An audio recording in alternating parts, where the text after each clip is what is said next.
All right, hey everyone, welcome back to D-Pod. All right, we got a special episode today. It's one we've been promising for a while, finally getting around to it. We have our first of our dating and marriage episodes. Yeah. All right, and the way this thing's worked out, we have Toph, Agape, and Stefan here with me in the studio. So we're gonna do the experts. The dating experts. Not just the only ones available. Happen to be available on Wednesday, February 8th. So 3 of us is worth 1 kata. That's what it is. So yeah, we're gonna do a brothers edition, and this will be interesting because I think we'll do another one with the sisters and see how the responses compare. So, anyways, that'll be interesting. All right, so here we are. We're gonna talk about dating. It's a really important topic for singles in general. You know, most of our college students are single. So we want to just share some stories from your guys' dating experience and any advice that you would have, and kind of explore the topic, kind of how we have talked about and thought about dating as Christians. So we got to start off with some stories, right? You guys have any funny stories from when you started dating? Yeah, I can go first. So I need to provide some context for this. So when B and I started dating, I was in California for a few days because we were moving one of my friends from Illinois back to California. So I'd asked her out actually on the way there, but I hadn't told her that I was actually going to be in town. So after I asked her out, I was like, "Oh, by the way, I'm actually." Wait, you were like on the way there, like you were driving over. Yeah, driving over. Wow. Yeah. Yeah. We stopped in Utah at a Denny's, and then I've been thinking about asking her out like for the past few days. Nice. So I was like, okay, I'm just gonna step out and make this phone call. Wow. That's pretty awesome. I love it. Yeah. So we were at a random place in Utah. I called her, and then initially she was like surprised that I reached out to her out of the blue, but then she said yes, and I was like, oh, I'm actually gonna be in town for actually tomorrow. Do you want to hang out? Nice. Wow. Yeah. So initially the trip was supposed to be like a 2-3 day trip or something. So I was thinking, man, I don't know when next I'm going to be in California. So we actually ended up going on like 5 dates in those 4 days. Like I was totally like trying to maximize because I thought it was going to be shorter, like 2 days. But it ended up being 4. So we ended up going on dates every day. And then one particular day, we actually went on the date at like 5:30 in the morning. That's amazing. What was that? 5:30 in the Crazy. morning. Yeah, so the reason for that was that initially I was gonna be leaving that day. So I was like, okay, we can get one in the morning because she was doing a virtual mission trip for Thailand, and because of the time difference, they were starting up at like 6:30 or something. So I was like, hey, like let's meet up and pray for the mission trip before you start. And she was like, oh, you know, it starts at 6:30. I'm like, yeah, it's okay. Let's just do 5:30. It's okay. I think she was trying to tell you something. She was. Yeah. I was totally tone deaf. So I was like, no, let's just do it. And then, yeah, she told me later that she was like so mad when she woke up. Wow. Yeah, I was going to say, knowing Bia now, I don't think she would have usually said like gone along with that. She would have like, you crazy? Yeah, exactly. Right. Yeah. After I got to know her more, I was like, wow, I'm surprised she didn't ask me out. Like, yeah. So we did that. It was interesting, but I think for her, like that was like something I was like, oh wow, this guy actually loves Jesus. Like it's cool that he'd do this with me. But Wow. that was more in hindsight than not in the moment. But, I know. In the moment, she's like, what's wrong with this guy? Oh my gosh, that's so funny. But I was totally a maximizer. So Dude, yeah. so funny. When so yeah, since you mentioned when you asked Bia out, so when I asked Kata out, I remember it took me a long time to work up the courage. Like I had decided I was gonna do it, and then I remember like just driving back and forth Alameda, and like going to my contacts, pressing her contact info, and about to press call, and then I was like chicken out, and then I would like keep driving around Alameda. I think I did this for 2 hours. Wow. Because like we were good friends in college, and I was like, oh man, what if she says no, and then like it's just gonna get awkward, and then we're not gonna be friends anymore. And I was getting complicated about it. Feel it. And then I was like, like no, but I'm gonna regret it if I don't. So then I was like, okay, right now. So I parked at Oakland Airport. The what is it? The cell phone parking lot. because I just needed a place to park and think. And I was like, oh no, I'm gonna do this. So then I'm just gonna start driving to HB right now, which is like a 3-minute drive. And I'm just gonna call. I better call during this drive right now. And so I did. And then she picked up and she was kind of confused. And I was like, oh, like, so I asked her out. And then I think she said that she needed some time to think about, or I forget what she said now. But I think she said she needed some time to think about it. So I said, all right. And then that was that. But I was like, That is the worst answer. Yeah, That is for the answer sure. I got too. Yeah. Oh, really? I might be misquoting her, but I'm sure she'll correct it, in the next episode. Wait, why is that answer so bad? I don't You gotta know. think about it. It's understandable. if it's out of the but it just blue- feels Yeah, like, it is out of the blue. Yeah. No, because for me, okay, so my story asking Vivian out was, Vivian has a slightly different spin on this, but basically, That's why you need a sisters yeah, episode. yeah. She can talk. She can back her story in her episode. But I was in Seattle, so this was going to be long distance because she was in Berkeley, and and then so I knew it was going to be kind of like out of the blue because like we knew each other in college, but then like we weren't really like friends or in particular or anything. Like we just kind of knew each other through church, and then and then I called her. And then, so I was trying to like make it as like low pressure as possible. I didn't want her to feel all like I don't know. I guess I was being kind of complicated about that. But so basically, what I asked her was like, oh, like you want to hey, it's Stefan, like you want to like get coffee sometime and like just get to know each other. And it's like we don't have to like be officially like we're not like dating yet. I was trying to like make it like not put a label on it. Just try to hey, let's just get to know each other, like low commitment. She said that was like very very confusing for her. And then I could see that as confusing. I could see that. Yeah, now that Now that with I hindsight, thought I was being very like considerate. And, yeah. and then she was like, "Oh yeah, can I have time to think about it?" And I was like, "Okay, sure." Like, how long do you need? And then, Nice. she was like, like I think I put her on the spot. She's like, like a week, and I was like, "Oh, okay." In my mind, I was like, "A week." Anyway.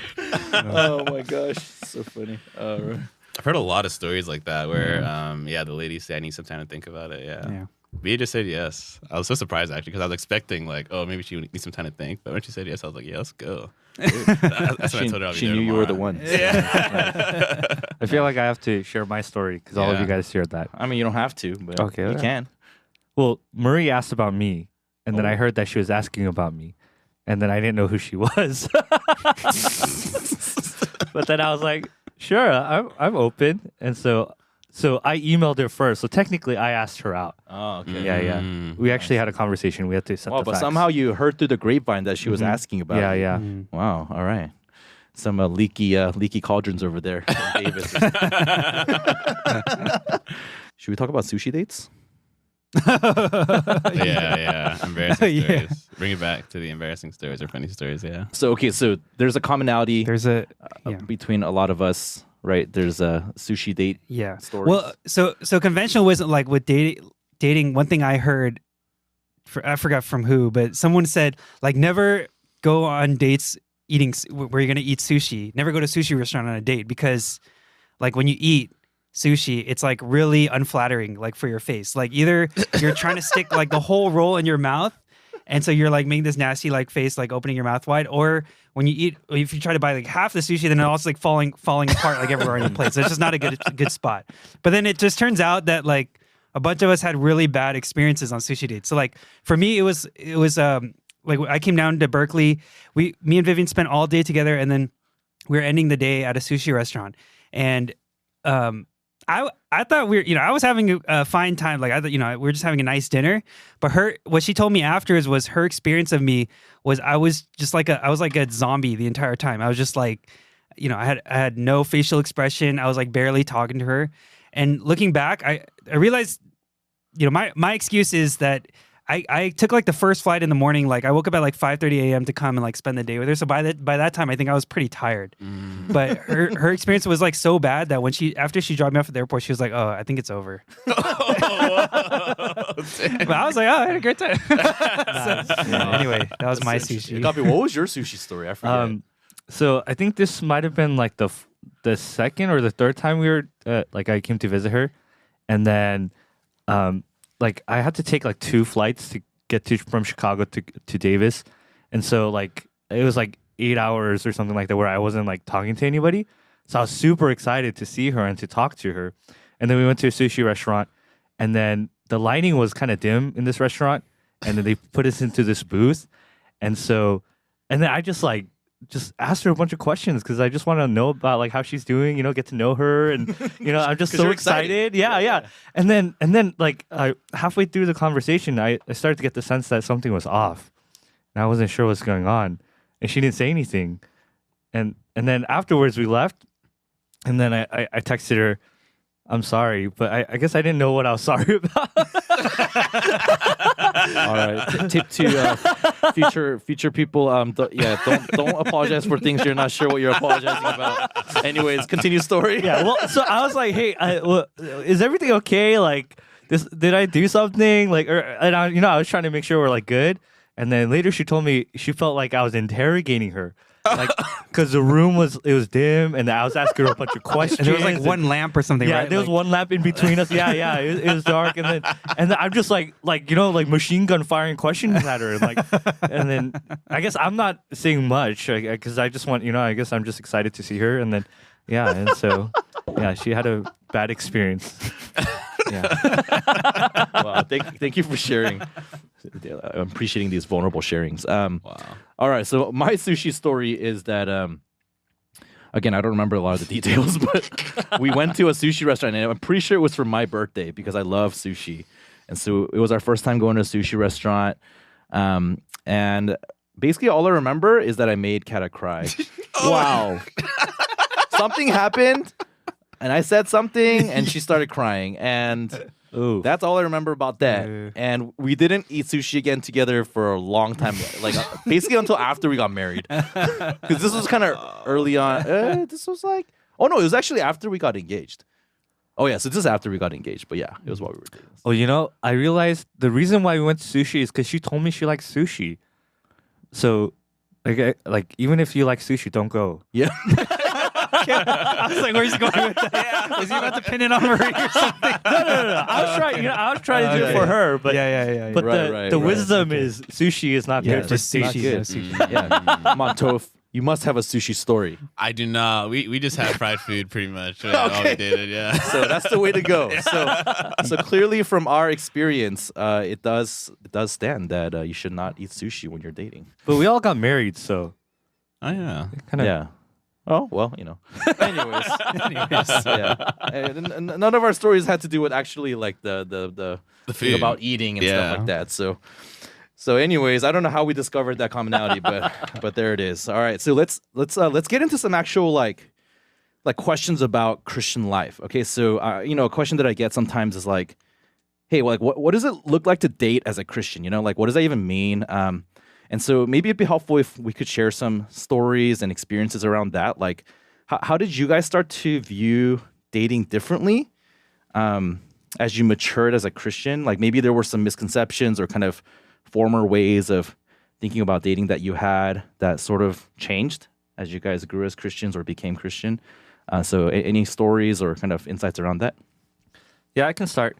So I think one misconception or idea of dating that I had was that it's going to require like some physical intimacy, and that if you don't have that, then that's going to be like your dating experience is just going to be seriously lacking. And I think that's because like from my personal experiences in high school, as well as what I saw in the media and different things like that. And so I really believe that physical intimacy would be like is a crucial part of dating. But as a Christian, I also believe that we need to uphold sexual purity, and I shouldn't have sex with somebody before marriage, and especially because I'm trying to honor God, and then I'm also trying to honor this other person that I'm dating, because I don't know if we're actually going to end up being married, and I don't want any regrets from the dating experience in this area. But I think from my experience dating after college, and I was actually really surprised that like we really didn't feel the need, or at least I didn't feel the need for getting physically intimate. We were able to get very intimate through our conversation and emotionally connecting and sharing about each other's lives. And I think it was just so much better that it ended up that way, or that we tried to uphold that. And I don't have any regrets from that experience. And Yeah. I think the dating experience was, it wasn't missing anything. Yeah, thanks for sharing that. I mean, you just went straight for the jugular there. It's just, but yeah, no, I think what you said is a huge assumption in dating nowadays, right? Like when people think about dating, I think in maybe a non-Christian context, it's almost. I mean, the definition of dating's slightly been shifting, I think, recently, but then it's almost equated with like physical intimacy, and it's almost like an assumption that if you're dating, there's going to be physical intimacy involved. But like as Christians, like you said, we believe in purity until marriage, right? And as a Christian, so then dating as a Christian, I guess, then would involve okay, how do I live that out, right? That seems, I don't know how that seems to our listeners, but that seems impossible, right? I think to someone just listening, that seems like, how do you even do that, right? And maybe we can touch on that later, right? But I do think that that's maybe one of the misconceptions around dating, or things that change as you think about dating as a Christian. Yeah. Okay. How about others? Yeah. What are some other ways that you thought about dating differently as a Christian? One thing I thought about was just making sure that the person I dated was also a Christian, which seems kind of obvious.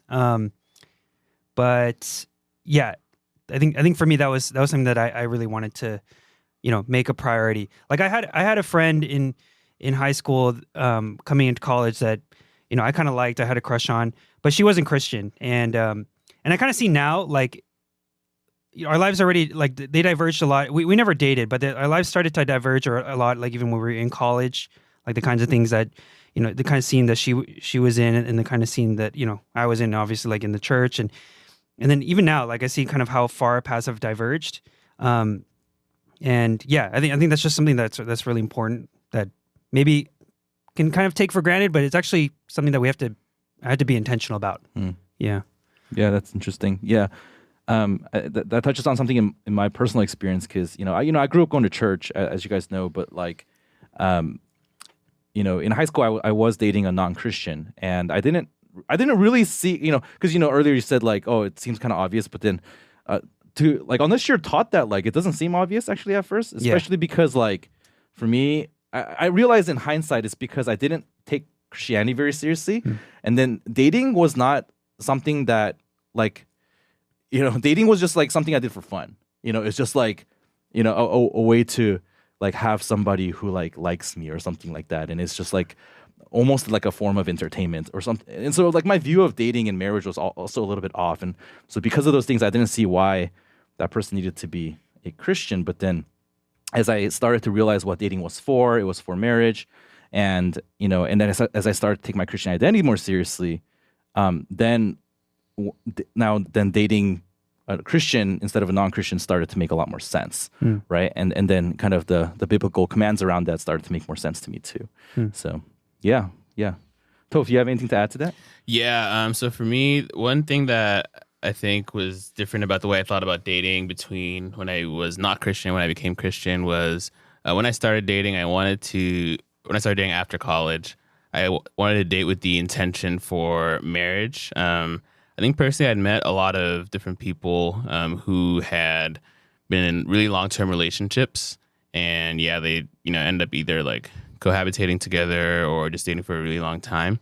And I kind of thought that for myself personally, kind of related to what Agape was saying earlier with regards to purity. But I think, with regards to my way that I wanted to honor the person that I was dating, I just wanted it to be like kind of more clear for the both of us what I wanted to get out of the relationship mutually. So in the sense of like, I didn't want it to be like uncertain to her, my desire to commit to her in the long haul.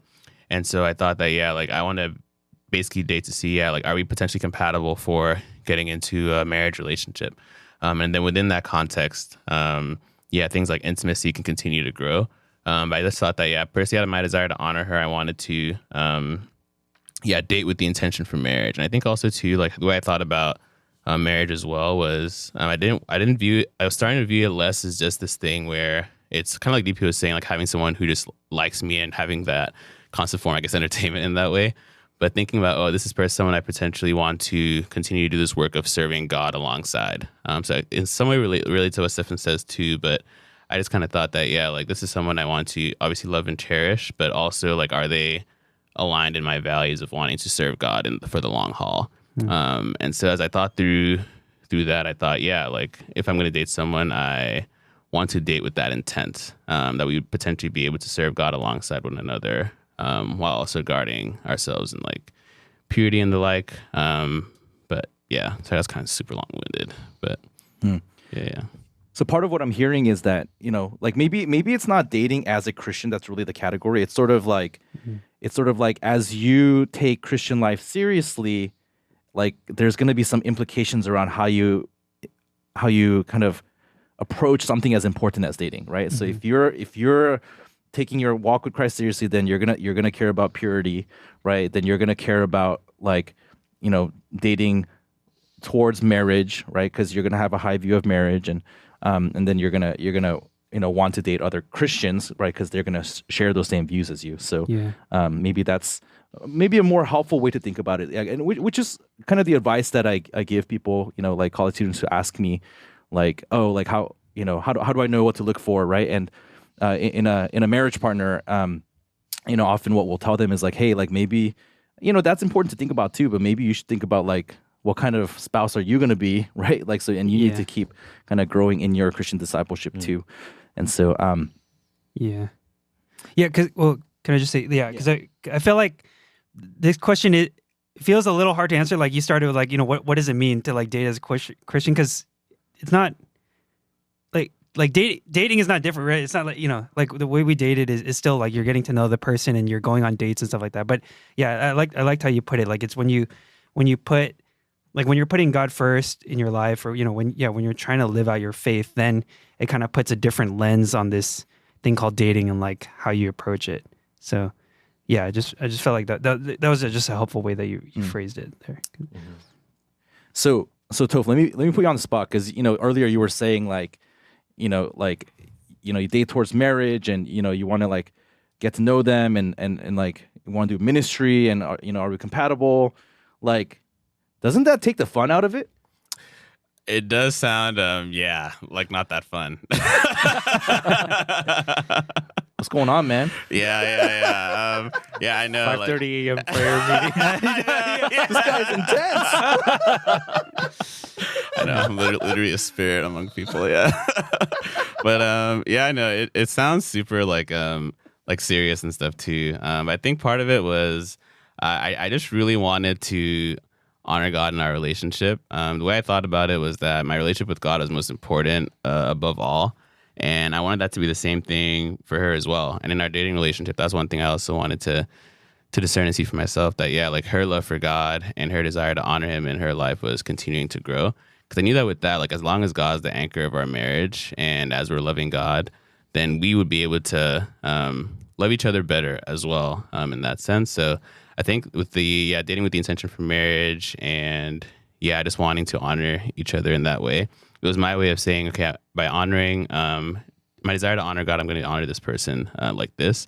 But it didn't mean like, you know, we didn't have like fun and stuff like that too. It was just kind of like some general ways I was thinking about our relationship. But yeah, in the midst of it, like Stefan was saying, like we're still like dating to get to know the person, see what they enjoy, see like, you know, their pet peeves and stuff, but also the kind of stuff that really makes them happy. So we still did a lot of those things too. But I think the driving thing for our relationship is that like we're discerning like our compatibility for marriage as well.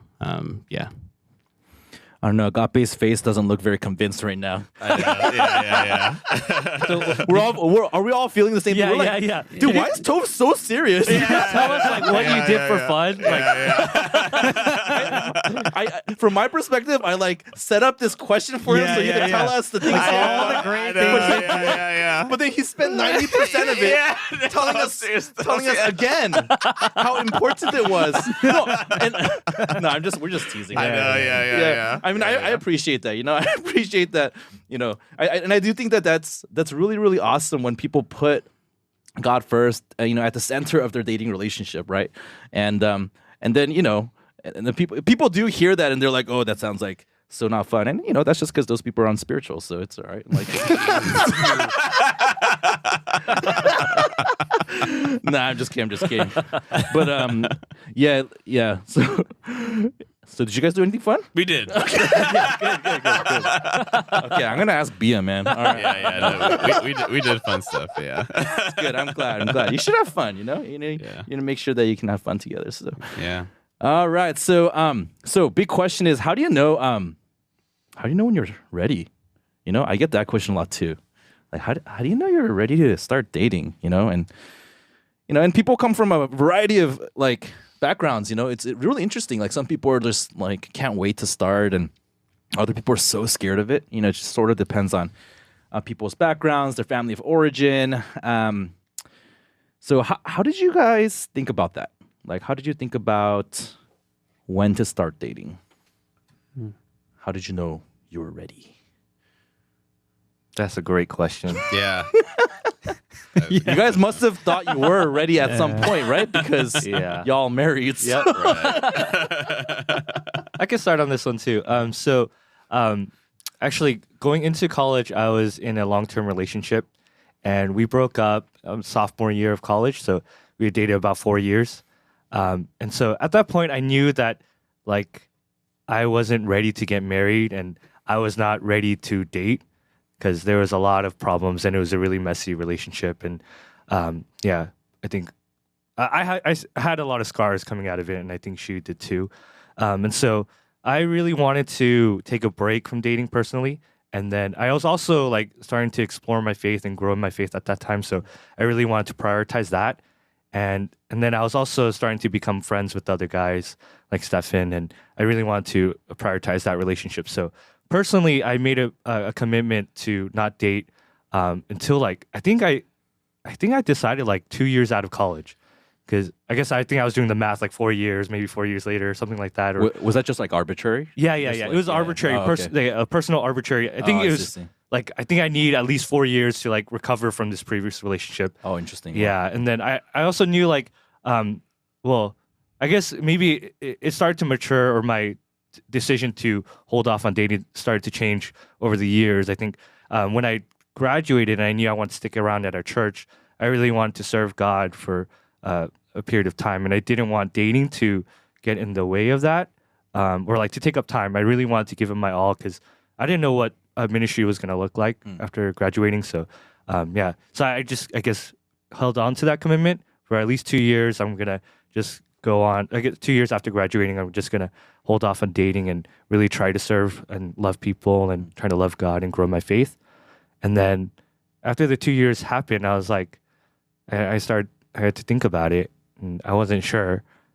I think I waited another year, and then actually at that time I was going through some stuff spiritually, and so I was like, I think I need to get through this first. I don't want to get into a relationship while I have all this like mess. And so I think after that, I think it was like actually it was in Chicago. My fourth year. It was so that when you were having a hard time, that's when you moved out to Chicago, right?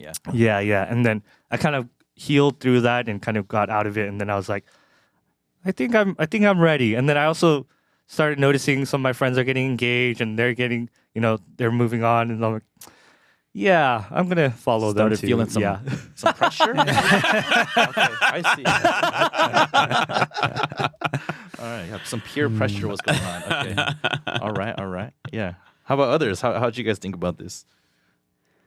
For me, I don't know. I mean, it definitely wasn't super clear by any means at any point. I think, like, I would say, like, I would have, I always like wanted to date. Like, that was always like a desire I had, definitely, like, and during college as well.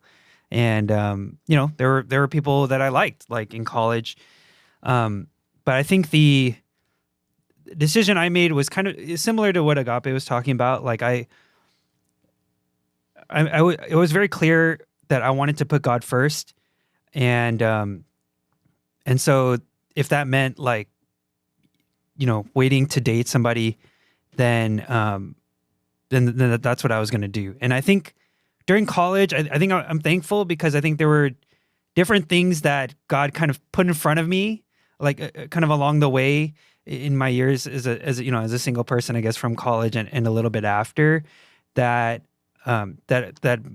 helped me to make it clear that like, okay, dating is something that, maybe I'm going to wait for, and this is not like the priority for me right now. So like in college, like it's what Agape was talking about, like our peer relationships, our sophomore and junior years. I was living in the apartment complex with all those guys that I talked about in my episode, and that was just a time where we were like all really just pouring into our relationships with one another.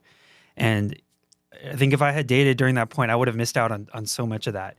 And then my senior year, I was living in the dorms, and that was like so all consuming that like, again, like, it would have been hard to do both, I think. And so I think that was something that, like, I don't know. I see it as something like God gave me in order to show me like, this is where like I need to put my energy and my focus and kind of, and that's like a step of faith at that point. And then after college, it was the opportunity to go and plant a church in Seattle. And that was, again, something that was a step of faith, because after I graduated, I was like, well, maybe now like I can start dating, but I think that became something that I wanted to put first and give myself fully to, and so I made another commitment, like I'm not going to date at this point, and it was only after we had planted the church in Seattle, and I had been there for a couple years.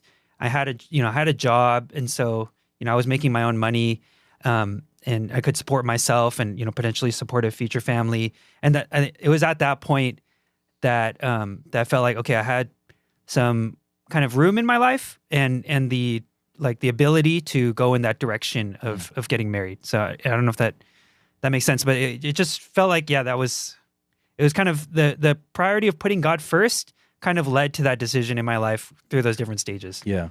Yeah. So that's interesting. So like because there's like other things happening in your life that are like really meaningful, like really exciting. And so as you pursued those, it's not like, I mean, I'm sure dating was on your mind, but then it's sort of like there are these other things, that you were giving yourself to. And that really resonates with my experience too, actually. Well,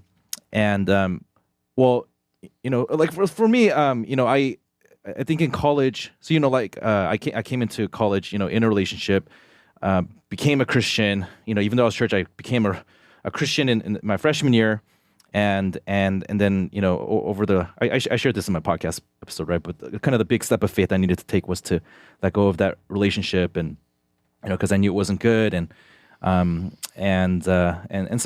I did that, and that was like a 6-month process or so, and after that, like. So the advice that I got with regards to this question, like how do I know I'm ready to start dating, was basically you're ready to start dating if you're ready to get married. And there's no like definite time frame, but in the next couple of years you're like, hey, I'm ready to get married right now. So that's when you should start dating, because dating's for marriage. And that just made a lot of sense to me. It's like, like, okay, I know I want to get married, but like I'm not going to get married until at least after college, and probably not like right after college. And so then that would be like 4 or 5 years at least, right? But like, okay, if I'm going to be dating for 4 or 5 years, just practically speaking, the purity question comes into play. Like, can I have a dating relationship that long and not be tempted to cross boundaries? So that was a concern to me, right? And then I think the other thing I think about, nowadays when people ask me this question, I talk to them about, hey, like, you have to be an adult. Yeah, you have to be ready to lead in household. Like if it's a guy, right? Like you have to be ready to be a husband. And part of what that means is independence financially. Part of what that means is independence in decision making, like from your parents, for example. A lot of that stuff is stuff that naturally happens in college, right? But more and more people like. So sometimes that kind of happened in high school, but more and more with the younger generations, it's happening like college and even post college. Right, so those kinds of kind of natural maturation processes need to take place, I think, before someone can actually legitimately think about marriage, right? And so I mean, that was the kind of advice that I got in college, and so that made a lot of sense to me. And so I just said, yeah, like kind of similar to Agape. I was like, I don't think I'm gonna start dating until after college, and so I did that. But then, even the first few years out of college, I didn't make a decision like Agape, because you had kind of put some like limit on it. But then for me, like technically I was like, well, after college, I have my first job, and like I guess I'm independent now, and so I'm good to get married. But then actually, it just didn't come to my mind for like the first 3 years, and I think that resonates with Stefan's story because I was just busy with ministry. Like I was loving your class 2015, and then after that class of 2016, and doing a lot of course 101s with people, and like preaching the gospel to them, and seeing some of them cross lines of faith, and I don't know, it was just really exciting. And then that period of singleness. Where I lived with a bunch of other brothers and got to know them, got to relate with them, do Christian life together. Like I don't know, I still have a lot of fondness, a lot of like fond memories from that time. And I think my life felt so like filled, like and fulfilled that I didn't really feel the need for marriage. And although I knew I was going to get married, like that there was no doubt in my mind about that, but it was just a matter of time. I was just really enjoying it, like those first years out. And I think for me it was kind of similar to Agape. And then suddenly like a bunch of my friends started like dating and like getting engaged, and I was like, maybe it's time. Maybe it's time. So I think that's actually how it happened for me. Yeah. So I kind of my story kind of resonates with a little bit of both of yours. So hey, let's talk about so we talked about like how you decided to start, but the actual dating process. So as you think about how you handled that, okay, how you chose to handle that, what are some things that you're glad you did, right? So in terms of your own dating story, like what are some things about how you handled that whole process, right? That you're like, man, I'm glad I did that. I can go first on this one. I think one thing that I tried to do during our relationship that is one of the first things I talked with Bia about, but I kind of promised to her that I was going to refrain from using any like flirtatious type of talk early in our relationship or anything that may assume a level of commitment not in touch with the current reality of where we were at. So, for example, like we just started dating. I'm not going to talk to her about like, managing our finances together or having children, all that stuff, because that would, in my mind, I'm like, okay, if I start talking about those things, that sets her mind on those things, and if it doesn't work out, like that's a really like tough dump, basically. Like if that I'm talking about these things with her, but then these things don't end up working out, like that's a lot harder to kind of like come away from.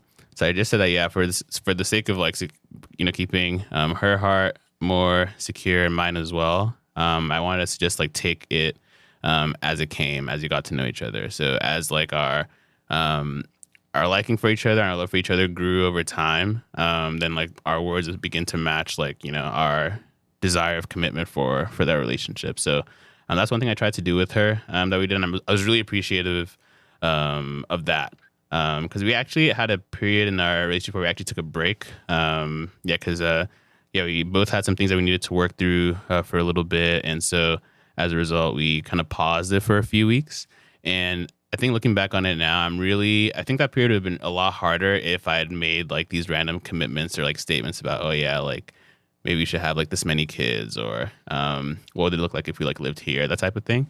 So I think over that period of time, looking back on it, I think that period of pausing our relationship, I would really regretted like things that I would have said earlier if I said stuff that wasn't really in line with where we were at in our relationship at that point in time. So I'm really thankful that I did that personally in my relationship with her.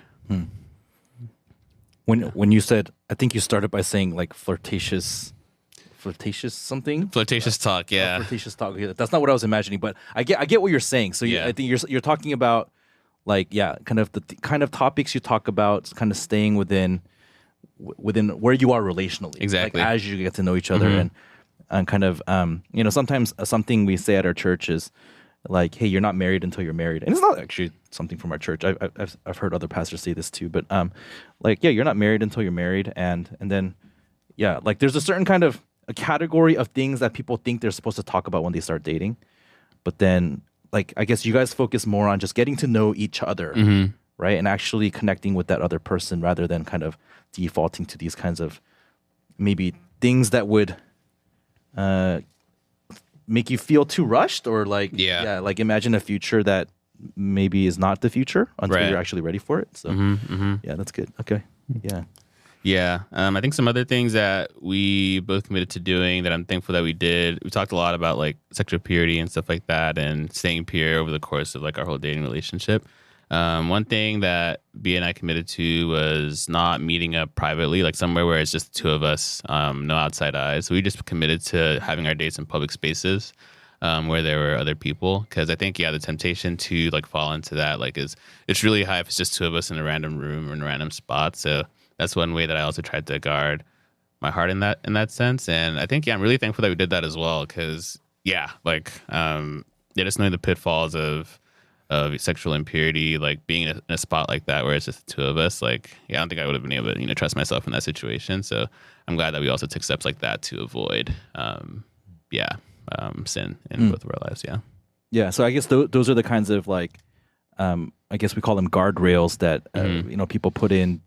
So earlier we talked about like, what does it look like to date as a Christian? It's like maybe it's stuff like that. It's sort of, if you take this seriously, then like here are some things that you might do to like help each other, right? And it's awesome when both parties like want to do that, right? Like then you already know there's kind of a certain level of parity in terms of like how you think about your Christian walk with this person that you're dating. And so that gives you a lot of kind of comfort, right? Yeah. So, Right. Yeah, like me and Vivian, we had conversations about that. Like it wasn't just something that like I said I'm gonna do that like for myself. Like I'm I'm not gonna. it takes two to play the Yeah, games. Yeah, right. Yeah. So we actually had like several conversations like throughout our dating relationship, just like hey, this is what we're gonna do. These are the kind of situations we're gonna avoid, and then like later on it'd be like being open about that, like being able to bring up, hey, like maybe that time like that wasn't a good situation. We should have been like maybe we shouldn't. That was like I don't know, too private or something. Maybe we should have gone like to this cafe instead, or like we would talk about these things openly so that we can just be clear, like, hey, as we go on in this relationship, we're trying to maintain those boundaries. So for us, it was stuff like we're not, we decided we weren't gonna like just, it got to really specific sometimes. It was like, we're not gonna like go drive somewhere and just like sit parked like, for a long time in the car, because that just like, like that would be a bad situation to be in. Like sometimes we would actually get that granular because we really wanted to protect what we had. And it's like what Agape said, like, I think that gave us room for intimacy in other ways, like in just relating that, where we didn't need, that kind of physical intimacy to fill that. And so, it was enough that we could relate in these other ways, just getting to know each other and getting more intimate in that sense. Yeah. And it's interesting because I think sometimes when the physical intimacy comes too fast, then you start to maybe mistaken the kind of infatuation and the what is actually just a hormonal response that's happening from physical intimacy as like genuine compatibility, right? And so I think that's. Frankly, I just think that's a mistake that people make. Like you're not being clear-headed when you're being filled with oxytocin because you're having physical intimacy with somebody, right? And not really getting to know them. And like you're gonna be with this person for the rest of your life, right? You want to make sure that this is someone that you can talk with, right? Like and actually like relate with. So yeah. Going off that, maybe I'd say like one thing I'm thankful that I did was actually. Yeah, being intentional about like preparing for our conversations and like the questions I was going to ask and thinking about like getting to know this person. So it's kind of like what you're saying. Like I think if I didn't have those physical boundaries, and if I had a very like simplistic view of dating, I think I would have come into it thinking like dating is about just like having a lot of fun, coming up with like really exciting and wow and romantic dates.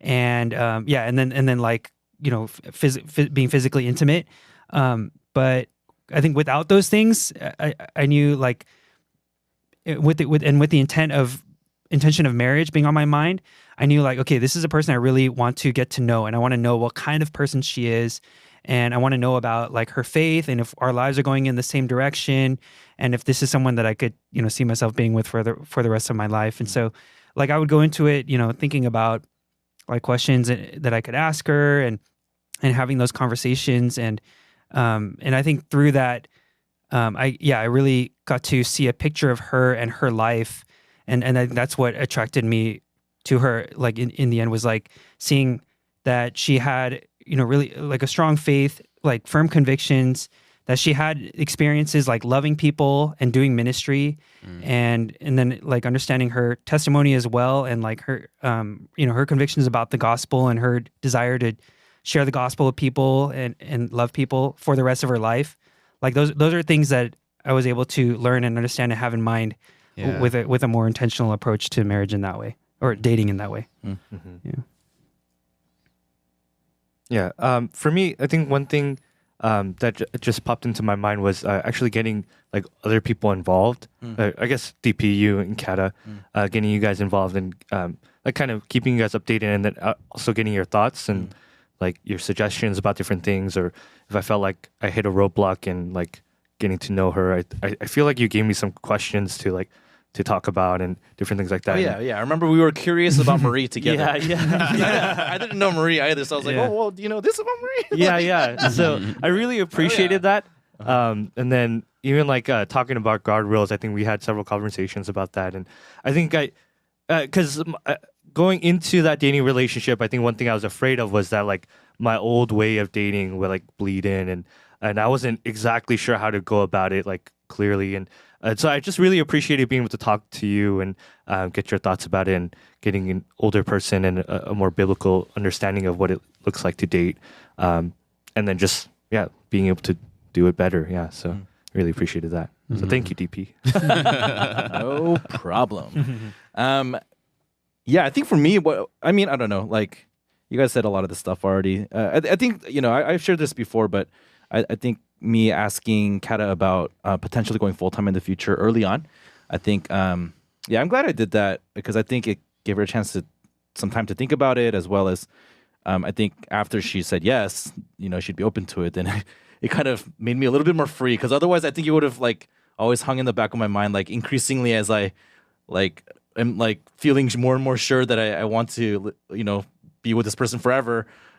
Like this hanging question, like, oh, but I want to go full time. I don't know what she thinks about it. I think that would have eaten away at me. Right. So I think just after I kind of knew, like, okay, this is going in the right direction, I just asked her, and I think it was like a month in or something like that. So that's something. So if you have some spiritual vision for your life, I think it's good to like talk about that. It's sort of and it just matter. It's just a matter of like how strong that is for you. Like, is that something if they don't want to do, then are you willing to let go of it? Right. Then it's okay. Like even if they disagree, but if you're not willing to let go of it, then I don't know. Like, so maybe that means something for the future of that relationship, right? Yeah. Yeah. I was gonna say real quick. One thing as well that I am glad that Bia and I did together while we were dating is kind of related to Stefan's point about being intentional. But since we're kind of checking to see, are we compatible? I would have like periodic like kind of check-ins with her to basically ask like or share how we feel like it's going so far. Because I didn't want to be totally blindsided and think, oh yeah, she's like totally in love with me and I totally like her too, but in actuality, she like doesn't feel the same way. So that was my way of making sure that like we're both like kind of growing in our affection for each other together. Yeah. As opposed to me just thinking everything's going well, but there's stuff we need to work through. So and these are the kind of things that like if your image of dating just comes from movies, then you would think that like, oh, that's kind of strange, but actually that makes a lot of sense. Like you should check in and like say, hey, are we headed in the right direction right now? And an advice that there's a book that I really like called Outdated by a pastor called his name is JP Jonathan Pokluda, I think. Anyways, I'll put it on the show notes if you guys are interested. But one of the things he keeps saying in his book is like all dating relationships will end. You'll either break up or you'll get married, right?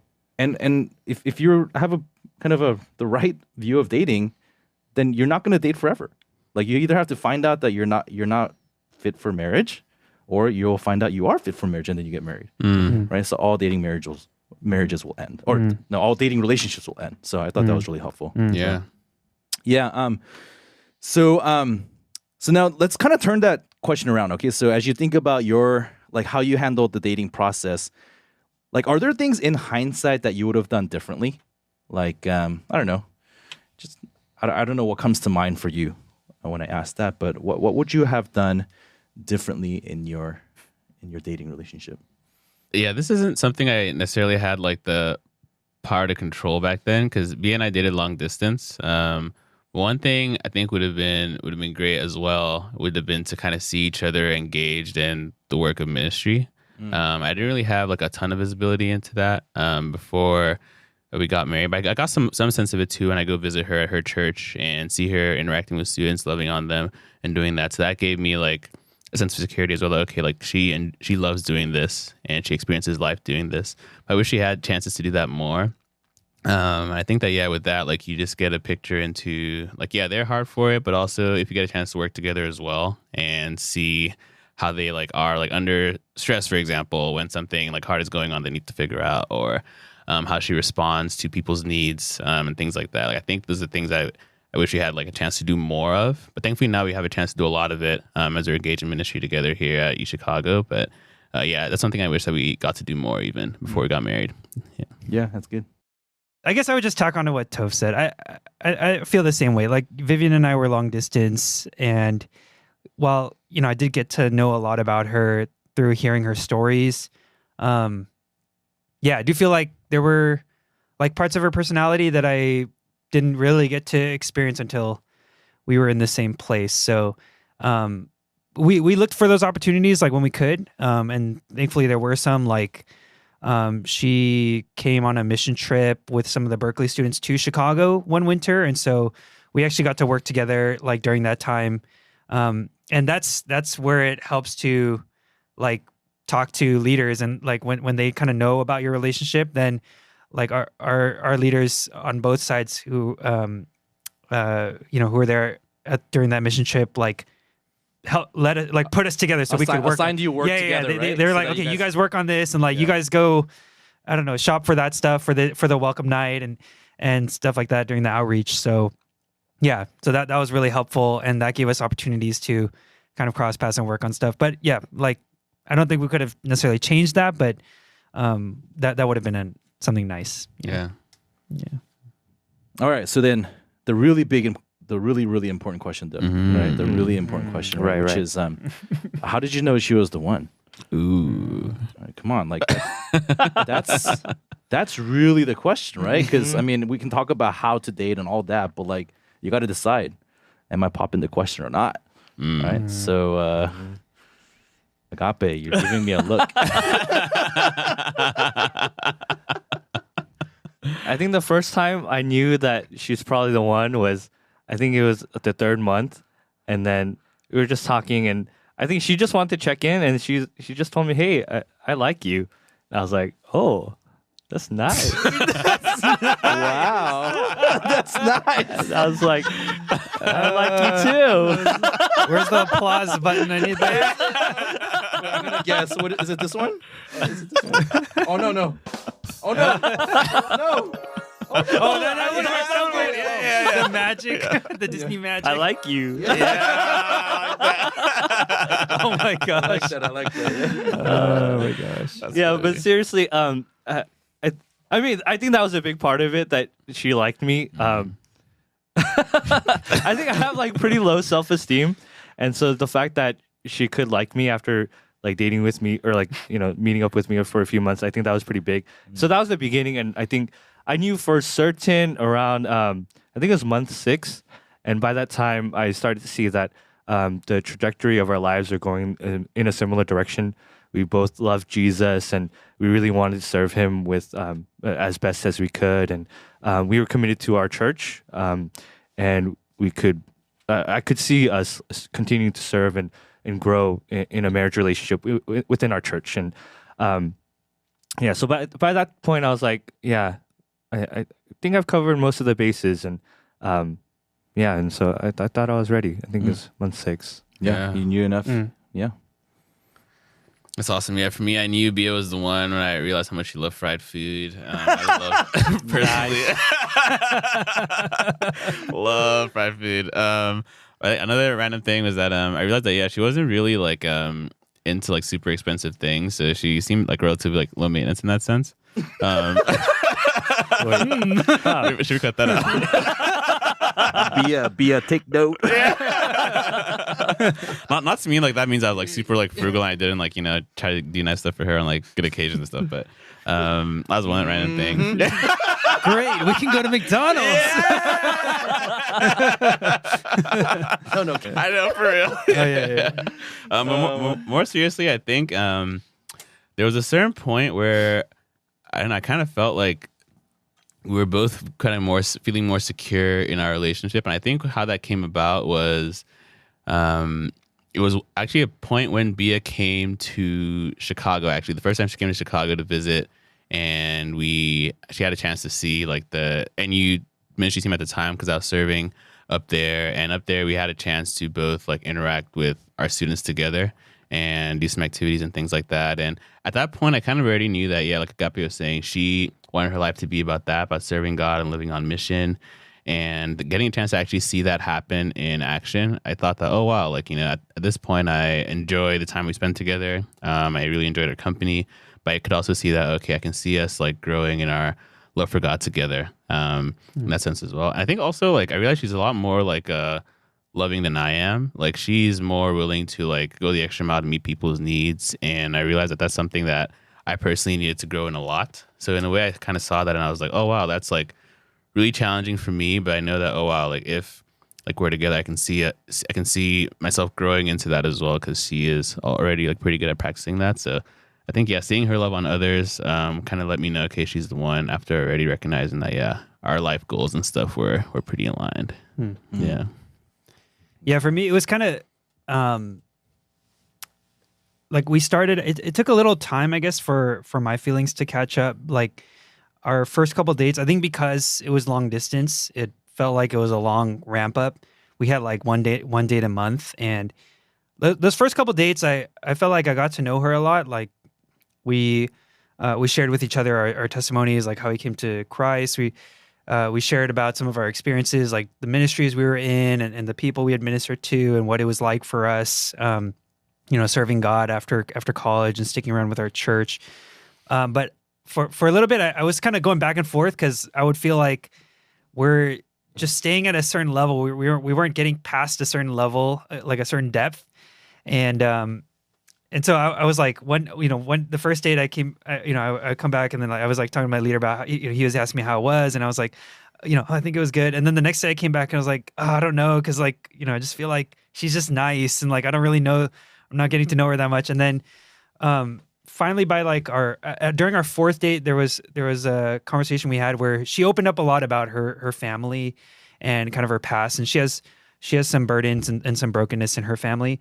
And I think that something about that, like, I guess broke through to me finally, where it felt like, okay, this is not just some other person who's like doing ministry in our church, but it's also now someone where we can have like we can share more vulnerably and we can know each other more personally and we can like share those burdens. And I think she started to open that up to me. And then from there, I think our relationship started to progress more and more because we had a certain level of like openness towards one another once we got more comfortable with each other. Yeah. But it was only later that Vivian told me that, so 4 months was it for me. And then she knew I was the one when she first saw me on the basketball court in college. No, just kidding. No, I'm kidding. No. She told me a lot of fact checking after this. She actually told me later that it wasn't until like our 8th month of dating that she was like, she felt comfortable with me. I was like, what? Wait, just comfortable, not that she liked she's you. like, Stefan, you need to be I more know. like, you need to like make her comfortable. Yeah. I don't know what I did. You gotta have check-ins. It was that sushi date. It was a sushi date. It set you up. It set you back. Yeah. So I guess guys and girls maybe on different timelines, but that for me it was around like our fourth month. Yeah. Oh wow, yeah, that's nice. Yeah, so it's interesting because like I don't know, some people hearing this might be like, wow, like they dated for so short and then they knew that they wanted to get married. Because I think I some of my friends, like my high school friends, and like I think some of them they dated for like 5-8 years, like before they get married and stuff like that. But I think part of the reason for that, I think especially like when I talk to people at our church, is because when people do date within our church, like there's actually a lot of shared values and you're kind of going in the same direction, especially if you're both doing ministry and you're both on team and you kind of cherish the same things. And so there's actually a lot of common ground that you don't need to establish. And so you kind of get a head start in a lot of ways. And so I think that's been my experience. But yeah, I think for me, how did I know, or when did I know Kata was the one? Well, it was definitely when we were in college already. So I already knew before we started dating if that's even possible. No, that's not possible. Okay, that's not. Yeah, there's a famous stats story about stats 2 and how somehow I took intro level stats with Katarina and we were in the same section. And even though I had taken upper div stats already, but that's a story for another time. A story for another time. We don't have time in this episode because we're over an hour already. All right, you can ask me about it in real life. All right, if you're curious about that. All right, but I think for me, I don't know. Like, yeah, it's hard for me to pinpoint a time. It was definitely after the question about full-time ministry and then her giving me an affirmative response and just kind of I think I remember it was around 3 or 4 months where I felt like, okay, yeah, I think this is actually heading towards marriage. But then, from there it was kind of, we had those like check-ins that, Toph was mentioning too. And she felt the same way. And so at that point it was sort of figuring out the logistics of, well, we want to meet each other's parents, see what that's like. And, so we had to start navigating that. So, yeah, so that was exciting. Now, okay. So man, this is good stuff. All right. So what's one piece of advice? Okay, this is going to be the last question, all right? So what's one piece of advice you would give to a single, right? A single listening to this, right? I guess presumably we're thinking about our college students, but, just like what's a piece of advice you'd give them? It is a really important area, big decisions involved with regards to dating and marriage. And we'll have a whole nother podcast episode on marriage. Yeah, what would you guys say about dating? One piece of advice that I would give, I guess if it was like my younger self or something, one piece of advice I'd give to them would be to view like the period of singleness in your life as a chance to grow in your love for God, but also to even just grow in your ability to love on people. Like I think with regards to dating, like DP talked earlier about how people have certain views of it as like this ephemeral feeling of like love and being cared for by another person, but caring for another person is way more than just feelings. Like it's really like that your actions as well. Like knowing how to serve them and meet their needs, like learning how to cook, learning how to clean, learning how to think in advance of how to meet needs that pop up for that person. Like if it's their birthday, for example, and all these random things. But I realized that as I tried to live a life of ministry in college, I actually learned a lot of those skills.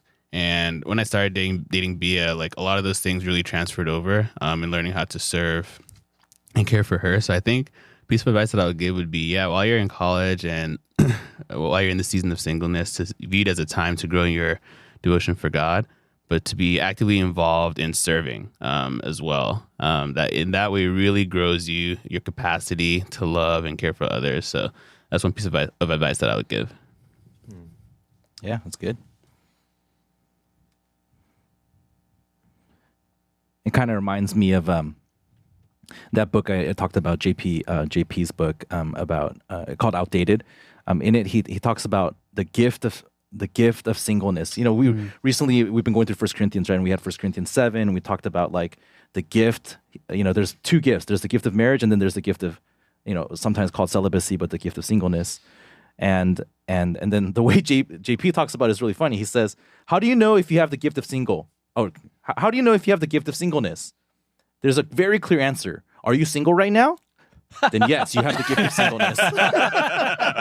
And Nice. his point, and then the point that he makes is exactly what you're saying, which is people get so caught up in wanting to date and get married that they completely ignore this gift of a period that they have, right? And I think a lot of us, like in some ways, we miss aspects of singleness, right? Even though, like married life is awesome, but then there's like things in singleness that are awesome too, right? And so then, and you can kind of miss out on that if you're so focused on the future that you can't enjoy what God's trying to do in your life in the present. So, Yeah, I guess my advice would be very similar to what you guys said, but I think the way I would phrase it is trust God, trust that God cares about this area of dating as much as you do, if not more.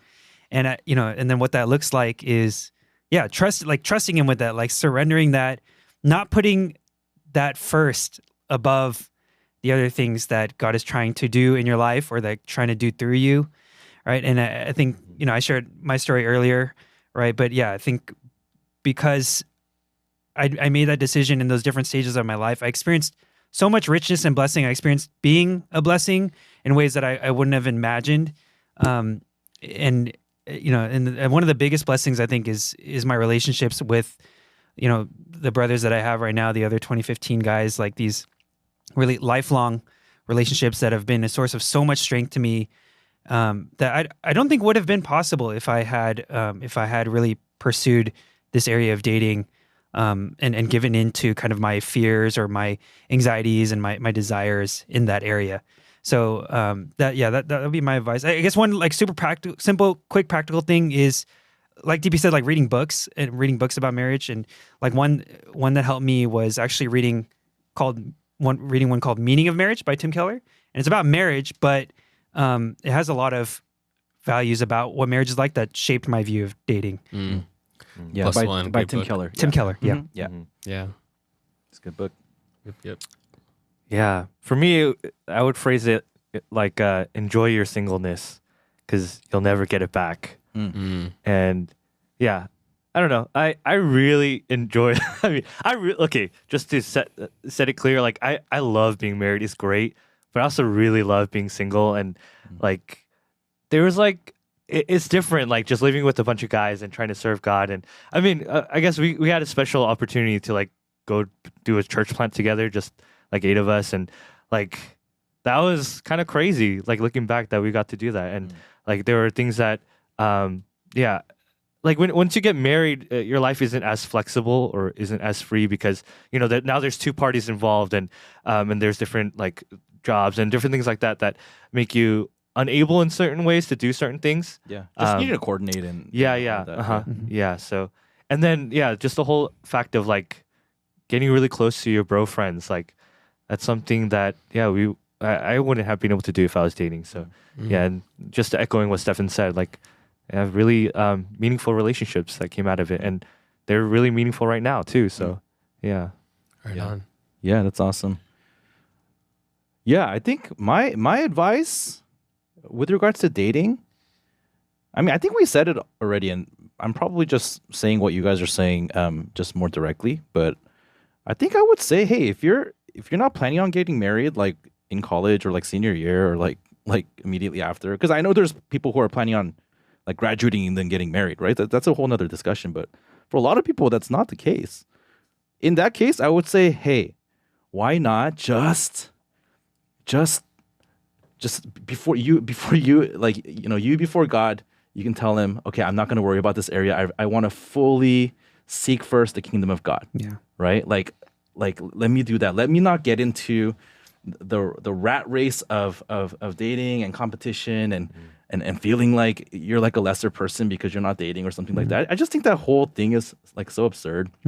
And I think it takes up so many people's mental and emotional bandwidth, that they could be using to like make friends and, serve people and serve the Lord. And so I don't know, like I spent a lot of my first year in college, just wrestling with this area of my life. And I think I wasted a lot of time as a result. And then I was so thankful for my sophomore through senior year in college where because I had said, okay, I'm not going to worry about it. Then it became not a drama. And I had a lot more bandwidth to do everything else. And I think God really multiplied that period. So it's awesome. Yeah. All right. Well, thank you guys. This was a nice discussion. This was better than I thought it would be. I thought for sure we needed some sisters here to give some good advice, but We do need the sisters. I am feeling like we need the sister side to all of this. Oh yeah. So that episode is forthcoming. Awesome. But here we go. So we're gonna try something new today. We're gonna do our outro music. a cappella style. Ready, guys? 1, 2, 3, go. So bad. That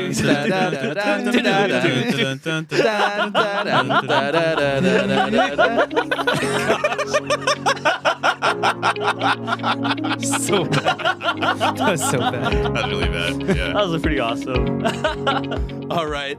Thanks, guys, for listening. Hope you enjoyed that. We'll see you guys next time.